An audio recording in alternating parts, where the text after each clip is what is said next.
For 30 years, the man who killed 8 women went home every night to a house 15 miles from where he buried them. He went to work every morning in midtown Manhattan. He sat in meetings. He reviewed blueprints. He ate lunch.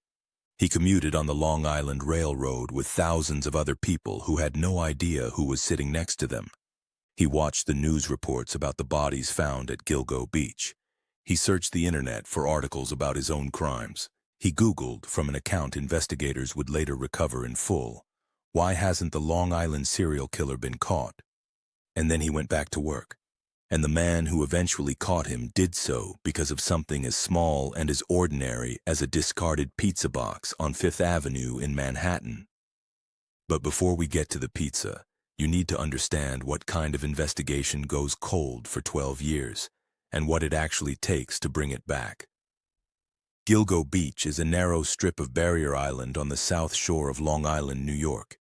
It sits along Ocean Parkway, a 2-lane road that runs parallel to the coast through a stretch of marshland and scrub brush that is remote enough that people do not go there without a reason.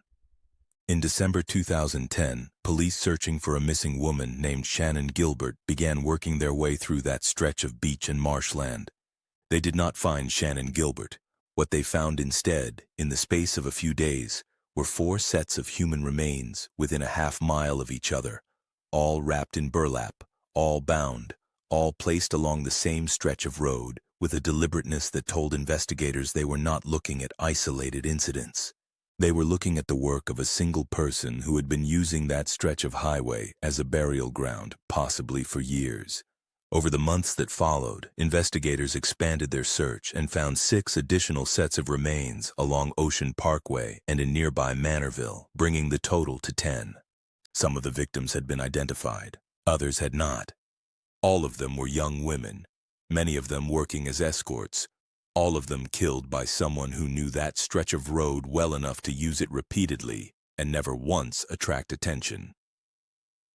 The investigation that followed was, for a decade, a study in institutional failure. Suffolk County law enforcement was at the time dealing with its own internal scandals. The sitting police chief would later be convicted on federal corruption charges. Multiple agencies had overlapping jurisdiction and poor coordination. Tips came in and went nowhere. DNA evidence recovered from the victims was preserved, but could not yet be matched to anyone in the database. The media covered the case intensely for a period and then moved on. The families of the victims waited, and the man who killed their daughters and sisters continued living his life in Massapequa Park, a quiet, affluent suburb 15 miles from the bodies. By 2021, the investigation had not produced a single arrest in 11 years. There were people within law enforcement who privately believed it never would. Then, in January 2022, the newly elected Suffolk County District Attorney, Ray Tierney, convened a new multi-agency task force specifically dedicated to the Gilgo Beach killings. He brought in investigators from the Suffolk County Police Department, the New York State Police, the Suffolk County Sheriff's Office, and the FBI. He gave them resources and, more importantly, he gave them time. The task force was not going to close this case in 6 months. They were going to do it right. And within 6 weeks of the task force forming, they had a name. The break came from something that had been in the original case file for 12 years. A witness who had seen Amber Lynn Costello, one of the victims, getting into a vehicle in 2010 shortly before she was killed, had described the car to police, a first-generation Chevrolet Avalanche pickup truck. The description had gone into the file, and for over a decade, no one had run it systematically against vehicle registration records. The new task force ran it. The search returned a list of registered owners of that specific vehicle in the relevant geographic area. One of the names on that list was Rex Heuermann, a 59-year-old architect who worked out of a firm he owned on Fifth Avenue in Manhattan and lived in Massapequa Park, 15 miles from Gilgo Beach. He had owned a Chevrolet Avalanche during the period when the murders occurred. Investigators began to look at him more carefully, and the more they looked, the more the picture they found was impossible to walk away from. Rex Heuermann was, by every public measure, an entirely ordinary man. He had lived in Massapequa Park for decades. He had a wife and 2 adult children. His architectural firm, RH Consultants, had worked on projects across New York City, including restoration work on buildings that are part of the city's skyline. His neighbors knew him as a quiet, unremarkable presence. He was not socially prominent. He was not wealthy in a way that attracted attention. He was, in the language investigators use for people like this, hiding in plain sight, not because he was unusually skilled at concealment, but because the version of himself he showed to the world was so completely mundane that it never gave anyone a reason to look. But when the task force began pulling his digital records, what they found underneath the ordinary surface was something investigators would later describe as staggering in its volume and its specificity. Between March 2022 and June 2023 alone, Heuermann's email account was connected to more than 200 searches related to the Gilgo Beach victims, the investigation into their murders, and known and active serial killers. The searches were specific. They included the exact question he apparently needed answered. Why could law enforcement not trace the calls made by the Long Island serial killer? They included, why hasn't the Long Island serial killer been caught? And FBI active serial killers. He was not just following the case in the way that millions of people follow true crime. He was auditing the investigation. He was checking, repeatedly and systematically, whether the people looking for him were getting close. And alongside those searches, investigators found something else in his digital history that told them everything they needed to know about the nature of what they were dealing with. His internet search history, preserved and recovered in forensic analysis, documented an obsessive, years-long engagement with violent and degrading material involving women. The house search that followed his arrest would turn up 46 cell phones and an extensive collection of material that prosecutors described in court filings without elaborating publicly. The picture that emerged from the digital record was of a man who had been living two completely parallel lives for 30 years, with a wall between them that had held entirely because no one had thought to look for it. But digital evidence could build a profile. It could not, on its own, put him at the crime scenes. What investigators needed was DNA. And here is the detail that defines this entire case, the detail that will still seem almost too small to be true, even after you know the outcome. On January 26, 2023, a surveillance team that had been following Heuermann through midtown Manhattan watched as he stopped on Fifth Avenue, finished a slice of pizza, and dropped the box into a sidewalk garbage can. The team moved in after he walked away. They recovered the box. The partially eaten pizza crusts went to the Suffolk County Crime Laboratory. On April 28, 2023, nearly 3 months later, a detective hand-delivered a strand of male hair that had been preserved as evidence since 2010 to the same laboratory. The hair had been found on Megan Waterman's body beneath the burlap used to restrain her. On June 12, 2023, the forensic lab completed its comparison. The mitochondrial DNA profile from the pizza crust and the DNA profile from the hair on Megan Waterman's body were the same.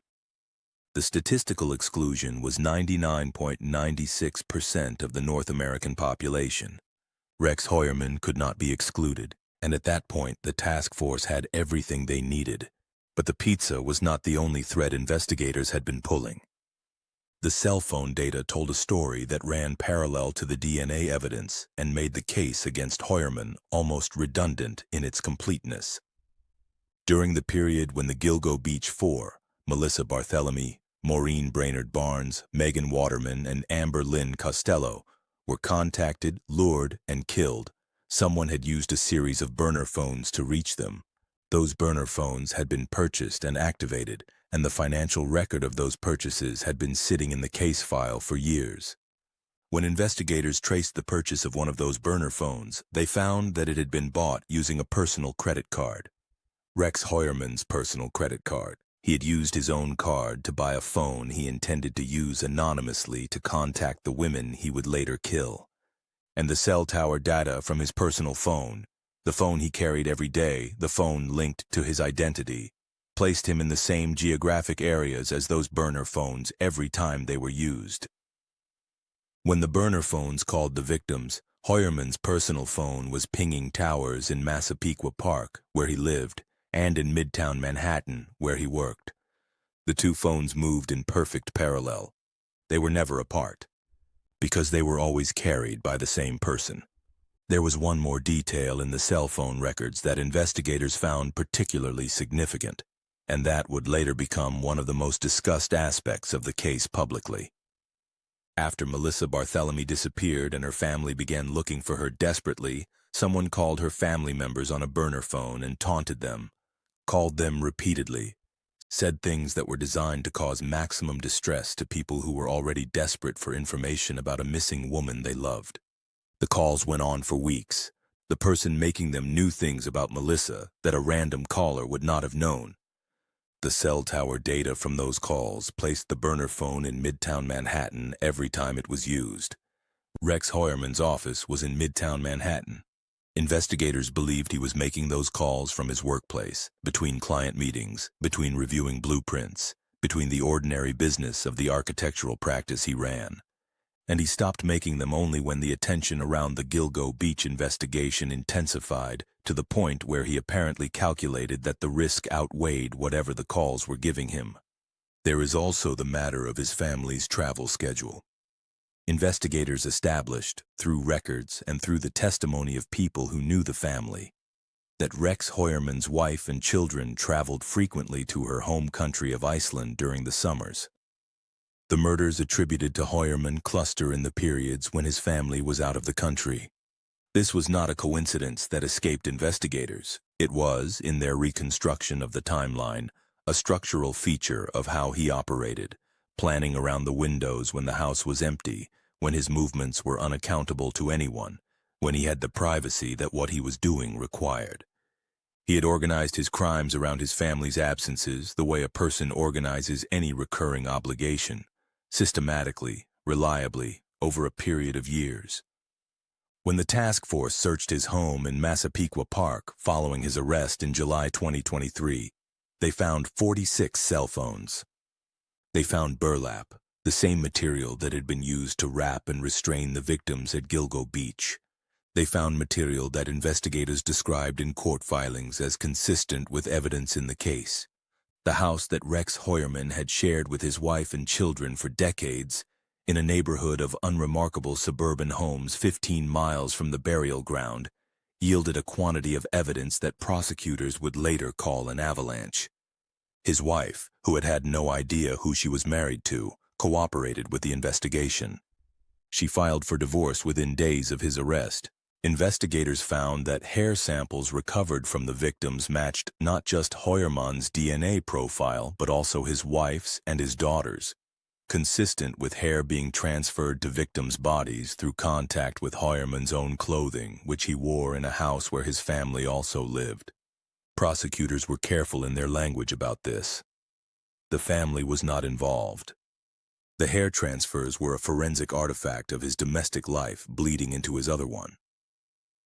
On April 8, 2026, nearly 3 years after his arrest and more than 30 years after what prosecutors believe was his first murder, Rex Heuermann stood in a Suffolk County courtroom and pleaded guilty to the murders of 8 women. He admitted to strangling them. He admitted to dismembering some of them before moving their bodies to Gilgo Beach. He admitted that the woman he killed in 1993, Sandra Costilla, was a murder he had never been charged with. He pleaded guilty to 7 charged murders and admitted to an 8th. The district attorney, Ray Tierney, addressed the families of the victims directly after the plea was entered. He said the defendant had walked among them, playing the role of a normal suburban father, when in reality, he had been obsessively targeting innocent women for death. He said the families had waited too long for this moment. He said the investigation that had taken 30 years to reach this courtroom had gotten there because of the people who refused to let it become another unsolved case. Sentencing is scheduled for June 17, 2026. Under the terms of the plea agreement, Heuermann faces life in prison without the possibility of parole. He will not be returning to Massapequa Park. He will not be commuting to Fifth Avenue. He will not be Googling the investigation into his own crimes from a computer in an exam room. But there is a detail in this case that prosecutors acknowledged publicly and that the families of the victims will carry with them regardless of what any court does from this point forward. There are still bodies unidentified along Ocean Parkway and in Manorville. There are still cases that remain officially open. Investigators have said they believe Heuermann may be responsible for more than the 8 murders he admitted to in April 2026. He has not admitted to anything beyond 8. The full accounting of what Rex Heuermann did on Long Island between 1993 and 2010 may never be complete. The man who spent 30 years asking why the Long Island serial killer hadn't been caught knows the answer to that question better than anyone. He also knows now why he finally was.